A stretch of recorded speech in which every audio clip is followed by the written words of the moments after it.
Om Om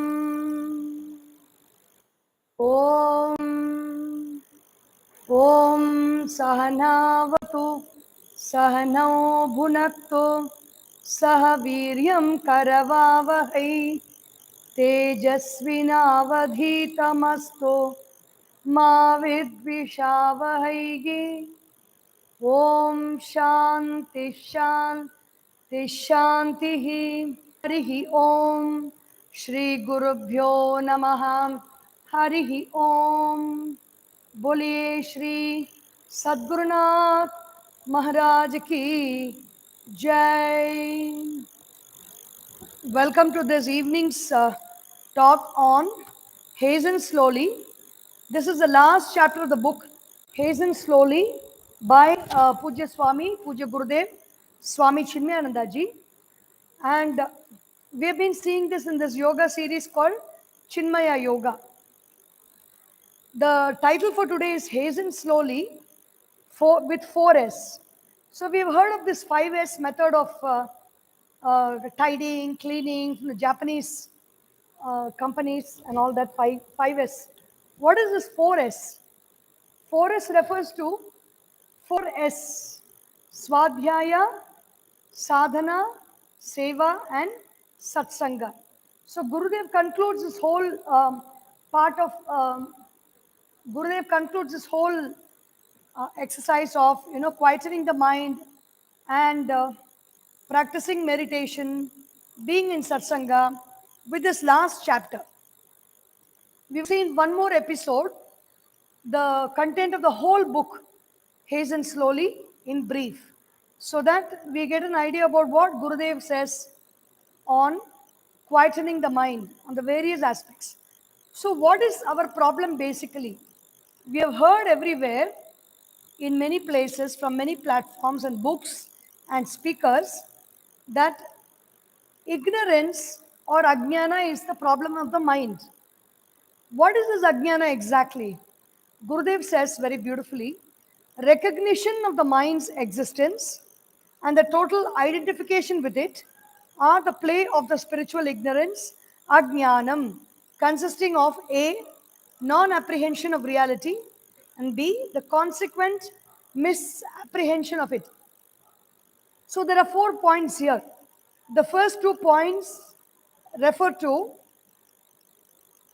identify, that is saying that yes, the mind is existing. Existing means the mind is existing independently of the self, independently of life. There is something called mind and it exists. When we say that, when we say something exists, then we are going forward into thinking that we do not know exactly how it exists. When something does not exist, we say it exists. And once we say it exists, whatever that existing thing shows to us, we say it is this object or that object. For example, the first ignorance is to say the mind is existing. That is ignorance according to Vedanta, according to the understanding in yoga. To say that there is a mind existing separately is itself ignorance. And after that, that mind, you see through that, you identify through that mind. And then you see the sky. You see there is a sky existing. It is blue in color. It is dome shaped in color. It is far away from me. All these things we say, when none of that are true. The sky does not exist independently. That is one thing. Because there is nothing called a big blue sky above the head. Everybody who has gone by aeroplane or climbed or even can imagine, when we see around us, we don't see anything in space. But when we go higher up, we are seeing something blue in color. When we go to that height in the skies also, by an airplane, we see around that there is nothing blue to see. And what we see blue is somewhere far away, even from that point. So actually there is no sky. There is only empty space. But we keep saying there is a sky. And then the sky has got no shape. It does not exist in the first place. Then we ascribe a shape to it, a dome shape. We say it is so beautiful, such a beautiful curve, a beautiful dome. And then we say it is blue in color. So there is nothing that is blue in color. There's nothing exactly that's existing there, and nothing which has a shape. There's nothing cannot have a shape. And all the three things are happening because we first say there is a sky.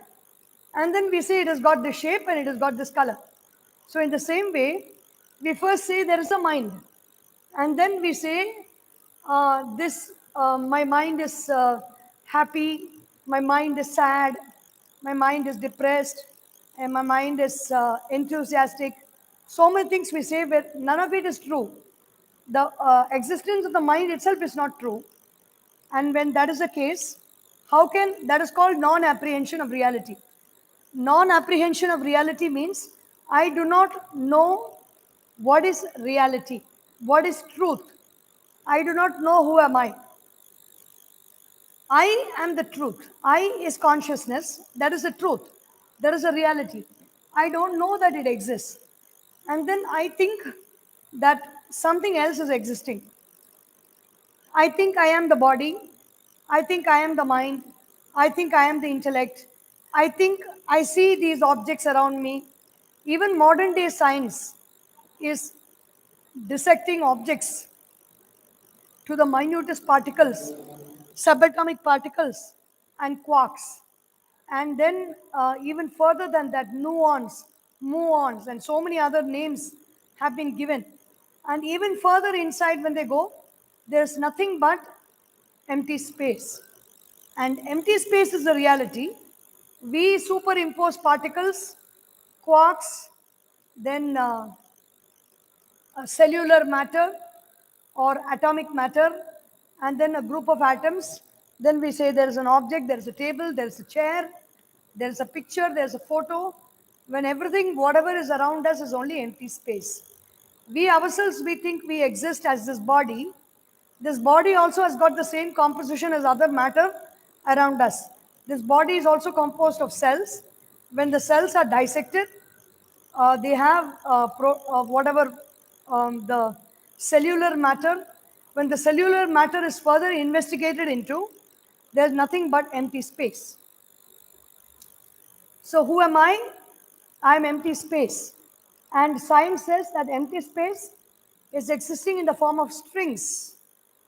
The strings is the finest particle of matter in this universe. So non-apprehension of reality is one thing. And this non-apprehension and misapprehension is caused because we think the mind is existing, and then we identify ourselves with the mind. What is this identification? On a car, when you are driving a car, and there are slight droplets of rain. The raindrops are here and there on the car. When you identify with the glass of the car, a dry part of the glass of the car, you are able to see with a lot of clarity outside the glass.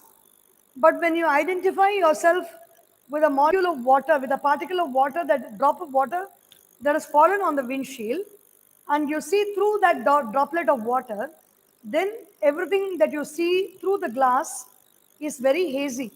It is not, the picture is not hazy, but it appears hazy because we are identifying our vision through the droplet of water on the glass, and then we are getting to see the world outside. It appears hazy. In the same way, is our identification with the reality, identification of the mind with the reality outside, and looking at reality through the lens of the mind makes us feel that there is something, and it is good or bad, or it has got this or that, so many qualities that we attribute to it. To deny the mind and its outgoing thoughts, chittam, and to recognize them as flickerings of the self, the consciousness, is to annihilate the mind. If I want to say I am believing that there is a mind, and the mind is showing many, many different things to me. If I don't want to see all those difficult things that the mind is showing, I should just understand that there is no mind. So, how to experience that there is no mind? to constantly see everything, whatever I see, hear, taste, smell, and touch. I should just understand that the mind, the energy is going through my eyes, ears, and other sense organs. It is going out into the world. It is falling on that object and reporting back with the sights and sounds, the smell, the touch, and the taste that it experiences, and bringing it as a thought into my body. If I constantly keep meditating on this, then I will know that the mind is only a flickering of consciousness through the thoughts in the mind. And this end of the mind is called the dawn of wisdom or jnana, knowledge. Gurudev says how to come about, how to gain this kind of a situation. All our Vedas, Upanishads, the books of yoga, and our teachers and masters teach us only this way of conquering the mind. How to conquer the mind? Slowly, slowly, like in the Bhagavad Gita, Bhagavan Shri Krishna says in chapter 6, Shanai Shanairuparameta Buddhya Dhriti Grihitaya Atma Samstambana Kritva Nakinchidapi Chintayet Shanaihi Shanaihi Uparamet. Slowly, slowly, bring the mind back. Bring the back from something far away to something nearby. Some noble picture of the Guru or Ishvara, bring the mind there. Slowly, they will help you to bring the mind closer to you. The Patanjali Yoga Sutra says there are 5 types of vrittis or movements of the mind, and these 5 types of movements are either klishta or aklishta. Aklishta means the movement is very steady. It is a sattvic movement. It does not take me away from the truth. Klishta means it is either rajasic or tamasic, and it takes me away from the truth. It takes me away from the reality. That's the 2 different types of movements of the mind. Movements of thoughts which make up the mind. Thereafter, there is here from the Yoga Vasishta, Swasva Vishayairvina Indriyanam Yada Swarupa Matre Avastanam Bhavati Tada Chittas Swarupa Matranukarini Indriyani Bhavanti. When it is taken away from every, like when the mind is removed from the object of perception through the eyes, when the mind is withdrawn from the object of perception through the ears, when the mind is brought in through from the object of perception through the nose, and when the mind is brought in from the object of perception through the tongue and from the skin, when the mind is completely brought in and kept to rest in the thought of the Supreme Self, that is called Uparama, or it is called Pratyahara in yoga, which means withdrawal. When that happens, and then there is Chitta Swarupa Matra Anukarini Indriyani Bhavanti. All the sense organs follow the Chitta Swarupa, the true nature of the consciousness in the mind, which is called the Chit or Chaitanya. When the Chit or Chaitanya consciousness merges with Ta, Ta refers to objects. Takaro vai Vishayaha. When Chaitanya and object come together, it forms a mind. Object minus, Chaitanya minus the object is only consciousness. When the mind comes to rest in that state of consciousness, then it is at a very peaceful, withdrawn state of mind. The meditator, through faith built upon right knowledge, that is called Shraddha, self control, or Brahmacharya. Brahmacharya does not only mean continence. Brahmacharya refers to controlling all the sense organs, all the 10 sense organs is called Brahmacharya. Devoted concentration, Vidya or Upasana. Devoted concentration means you withdraw the mind from everything else that is not required and then focus the mind on one object or one thought that is very elevated. And Gurudev says his advice to youngsters is have a very great goal in your mind at all times. At all times, focus your attention on that goal. Withdraw it from the world of objects, emotions, and thoughts, and from all the enjoyments and sense pleasures, and focus, pump that energy into this great altar of dedication that is called upasana, intelligent, self disciplining austerities, that is tapasya. These are all the means by which the mind can be controlled. So, what is tapasya? Tapasya is something that we can do, putting the body through a troubled state or tightening the muscles and stretching and relaxing, contracting and expanding the body. And by this way, generating energy or heat within is called tapasya. The other way of tapasya is difficult situations come around us at all times, putting up with those situations, bearing with them, and patiently coming up with solutions to those situations is also called tapasya, which almost borders on titiksha or forbearance. So these are the ways. And then quietude of mind results, which is called chitta nirodha. Even in the Yoga Sutras, the second Yoga Sutra, which defines yoga, says yogaha chitta vritti nirodhaha. This chitta means there is consciousness and there are objects of thoughts in the mind. These objects of thoughts are like many, many blobs in the mind, in the screen of the mind. These objects are there. And these thoughts are all the time dancing and moving. And they move, these thoughts are only of 5 types. That is mentioned in the Yoga Sutra, which we will see later. These thoughts keep moving all the time. The ability of the meditator to quieten the mind by controlling the movement of the thoughts, the chitta vritti, stopping the movement of the mind, is called yoga. One explanation or one definition of yoga. And Gurudev says here, he quotes from the Jivan Mukti Viveka.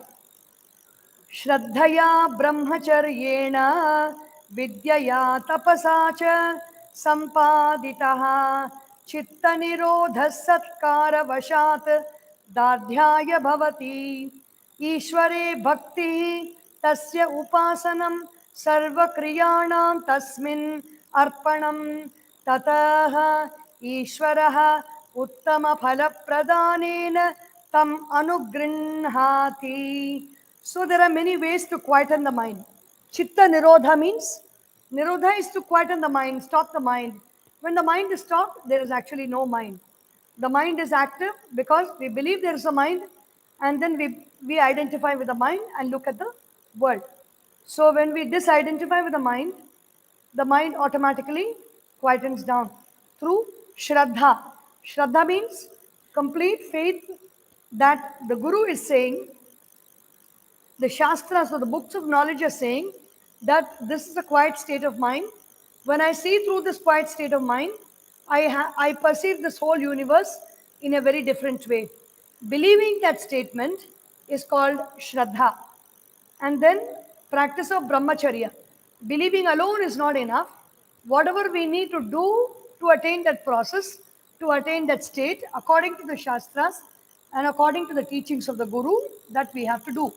That is called Brahmacharya is one way. Brahmacharya means controlling of the sense organs.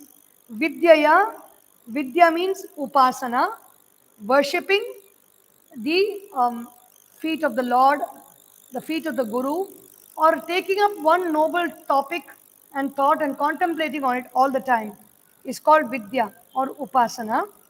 Tapas, tapas means austerity of the body, mind and intellect. Sampaditaha, chitta nirodhaha, satkaravashat, dadhyaya bhavati. Dadhya means very strong. Once all these things are done, this equation is fulfilled, you do this practice, and with a surrender to Ishvara and prayer to Ishvara, the blessings of Bhagavan is also there. Then the mind quietens down. And what is Satkara? Satkara is paying reverential attention to this process, not doing this process by expecting some result. When we say reverential, we are we are approaching these practices with love. We are approaching these practices with respect, giving due respect. That is why during the Ayudha Puja, most of us in our homes, we celebrate Ayudha Puja and Saraswati Puja by keeping the books. There are tools for knowledge and we respect them, we pray. We offer our respects to them by placing them at the altar and offering our worship to them. Dadhyaya bhavati. Dadhya means very, very strong. And Ishware bhakti tasya upasanam sarvakriyanam tasmin arpanam. Surrender to Ishvara, surrender to Guru. Tasya upasana means always sitting close in my mind, keeping in very close touch with the thought of Ishvara or the Master. Even this Alcoholics Anonymous, how they help people to come out of this problem of drinking is they do not talk about any particular God, but they start off the 12-point program by saying, I have firm faith and belief in the supreme power, is one thing. And there's another statement which says, my prayer is that I may know what you think about what I should do. And that is what complete surrender to Ishvara or Bhagavan is. Tasmin Arpanam, Sarvakriyana means whatever actions I do. Bhagavan says Ishvara says in Bhagavad Gita chapter 3, verse 30, Mayi Sarvani Karmani Sanyasya Adhyatma Chetasa. With your mind, offer all your actions unto me. How do we offer all our actions unto the divine, unto Ishvara? Is to understand that I am not doing it, only that divinity, that Ishvara, that Bhagavan or the divine essence is doing this action. Only because of that is the action possible. This understanding is called offering actions unto Ishvara. And then Nirashihi. Don't be anxious about the future. Don't worry about the past. And in the present moment, act without excitement means in no way of my talking or my actions or my body physical movements, there is any unnecessary agitation. Physical, some people normally itself, they are very agitated when they talk. They move their hands so much, they move their legs, they move the body, they keep rolling down, up and down, jumping up and down, moving forward and backward, and then talking very fast. Mind is running very fast, words are also flowing very fast. These are all signs that there is agitation. Eyes are moving here and there, up and down, blinking too much.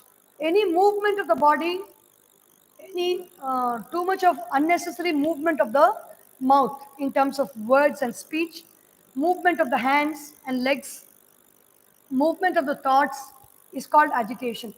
Without all those agitations, the mind becomes very quiet. And with upasana, sitting close to Ishvara, even in the Patanjali Yoga Sutra, importance is given to Ishvara upasana. It is one of the ways by which you can attain quietude of mind. The divine power comes to help the seeker at every turn. The teacher laughs at our inexplicable fears. Even a mountain can be slowly reduced to powder. Even a rocky hillock can be blasted by repeatedly shooting arrows at it. This is the glory of continuous practice. So when we say 4S, we should have abhyasa. Abhyasa means regular practice of something. Day to day, bit by bit, bit by bit, bit by bit, I practice. In 365 days a year, I would have built so much of practice. If bit by bit, bit by bit, bit by bit, day to day, I do not practice, in 365 days a year, my capacity to do something would have touched rock bottom because consciously I have practiced not practicing. I have practiced the habit of not doing anything. So when Purushartha is what our effort is all about. So if I want to quieten the mind, there is one way is to just sit simply, but we cannot do that all the time. So we have to practice sitting quietly. Purushartha. So Gurudev says here, talks about Abhyasa. So what do we do in Abhyasa? What is this 4S all about? Swadhyaya. Swadhyaya means regular study of the scriptures and the Shastras that talk of ways and means of quietening the mind. That is Swadhyaya. Swa Adhyaya. Or studying about my own self. Then sadhana. Sadhana is taking up some japa. It is called abhyasa or practice of some specific, it can be a musical instrument, it can be singing, it can be bhajans, or it can be japa, it can be a sadhana of going to some temple for 48 days or taking up some vrata consistently over a consistent period of time is called sadhana. Sadhana means any effort we put with consistency on a day-to-day basis is called sadhana. Swadhyaya is study of the self.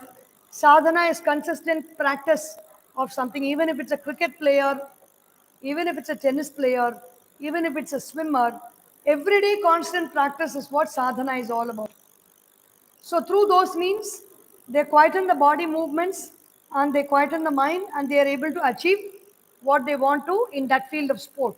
Here we are talking about a general quietude of mind that wherever the mind is applied, you will be able to touch the peak of success in that field.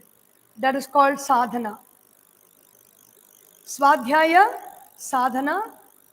The third is Satsanga. Satsanga means constantly being in the company of people who are focusing on the same thoughts that we are thinking about, the same practices that we are doing, the same goal that we have, they also share that goal. People who share a common goal of truth, beauty, goodness, divinity, achieving, striving for something, that is called Satsanga. If we, as Adi Shankaracharya has said very beautifully in Bhajagovindam, Satsangatve Nisangatvam, what can Satsanga do to us? When there is Satsanga, there is Nisanga. I am detached from the future thoughts, I am detached from the past thoughts, I am detached from agitations in the present moment. All three are not there, mind is very quiet. Nisangatve nirmohatvam. When there is Nisanga, when the mind is very quiet and detached, it does not have, it is not attached to the body. It is not attached to the identity with the body. And hence there is no moha, there is no illusion. There is no wrong understanding in the mind. Nisangatve nirmohatvam nirmohatve nishchalatatvam. When there is no wrong understanding, meaning I am the body. Right understanding means I am the self. Wrong understanding means I am the body, or I am, it happens in other ways like I am big, I am fat, I am tall, I am thin, I am short, I am dark, I am fair. All these are I am the body. I cannot move, I cannot walk, I cannot sit, I cannot get up. All these things are other ways of saying I am the body. There is identification with the body as I. When this attachment is not there, the mind attains a state of quietude. And that quiet state of mind is called Jivan Mukti, or freedom while living. What is freedom while living? No situation on this earth, no person on this earth, no object on this earth can bind me. That is called freedom while living. Jivan Mukti. Nisangat. Nirmohatve Nischala Tattvam. Nischala Tattva. Nischala means the mind has got no movement. It is very steady and still. And that Nischala Tattve, Jivan Muktihi. That is the state, final state of beatitude of the mind.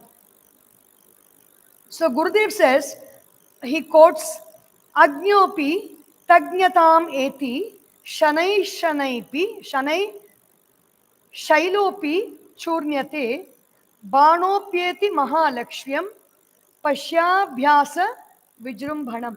when abhyasa is expanding, our habit of daily habit of practice, of concentration, of meditation, of yoga, of sadhana is expanding constantly, even as the mountains are powdered by breaking on the hammering on the rock or sending arrows on the rock. In the same way, the mind can be brought down to powder by constant practice, constant abhyasa. So Gurudev says here, very beautiful, he's concluding this whole book, this very beautiful, thin book called Hasten Slowly. It is available with all our Chinmaya mission centers, as well as through the Chinmaya Amazon, through the Chinmaya mission book sites also, on the websites on the internet. So Gurudev says, be regular, be sincere, get involved in your sadhana, keep cheerful, carefree, and inspired all through your study, during your reflection, and in your devotion. Whatever we do as sadhana, there should be an attitude of celebration to it. Without that attitude of celebration, everything becomes very dull and everything becomes boring. Repetition is always boring and repetition is dull. And when the mind becomes dull, it becomes low, and that is why the reason for respect is that satkara is very important, because if you don't respect something, automatically the mind will become bored. Whenever you experience boredom, it means you have lost respect for what is there with you. You have the body, you have the mind, you have the intellect, you have the life, and this is available with you. You have the breath, which is available with you 24/7. When you lose respect for all this, automatically there is boredom. So, to avoid boredom in our sadhana, have respect for the sadhana. Do it with genuine respect. And that is why many musicians and even sports persons, or many people, even bus conductors and bus drivers I've seen, when they get into their bus in the morning, they touch the first step of the bus and they worship and pray, and then they enter into their duty. So that is what satkara means. When you give respect to something, your energy level is automatically very high and your sadhana becomes very easy. Let your life, okay, refuse to have regrets over the past. Surrender the present problems to His care. Narayana, Narayana, says Gurudev. Live in the confidence of His guiding support. Quietly, sincerely, continuously strive on as best as you can to live in the awareness of the infinite self. Let your life in the world be no more than a minor disturbance in you. The infinite self, who is not contained in a mere body, who cannot be tantalized by the frolicsome dancings of the mind or the unpredictable mad fancies of the intellect.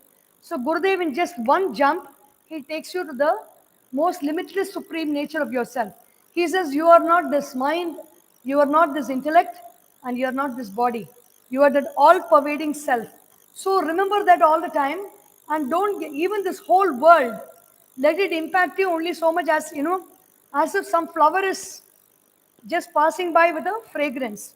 That much of disturbance only it can cause to us. Gurudev says, the sadhana must be continued till the achievement of the realization of the flameless light, where there is no movement, there is no flickering, and it is called nirvana, that's conscious, flameless light of consciousness, says the Guru, to gain the supreme experience through a total quietude of the entire mind intellect equipment. O sinless one, strive on till you reach the abode of peace, Brahman. Sarva sankalpa samshantai Paramaya phalaya cha Brahma vishranti paryanto vicharosto tavanagam. In the Yoga Vasishta and in the Mundakopanishad, Om ityevam dhyayatha atmanam vaha paraya tamasah parastat. So contemplate on that mantra Om and reach that supreme state which is beyond the physical body, mind, and intellect. With this text Hasten Slowly is coming to a completion, but we still have one more episode of this Chinmaya Yoga with Hasten Slowly that will happen on Guru Purnima Day, July 30. In the next session at 6 o'clock to 6:30, we will see this again and complete the whole text of Hasten Slowly and proceed to something else interesting on yoga, written by Puja Gurudev Swami Chinmayananda.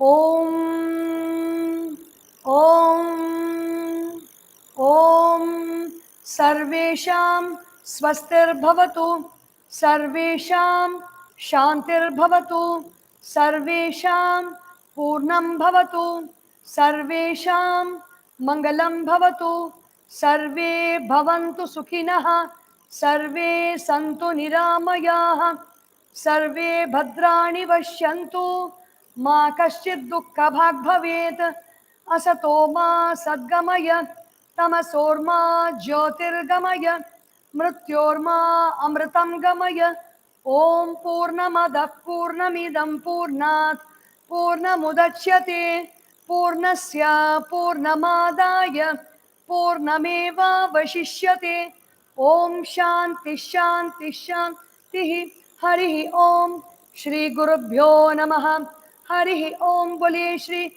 Sadgurunath Maharaj Ki Jai Har Namah Parvati Pataye Hara Hara Mahadev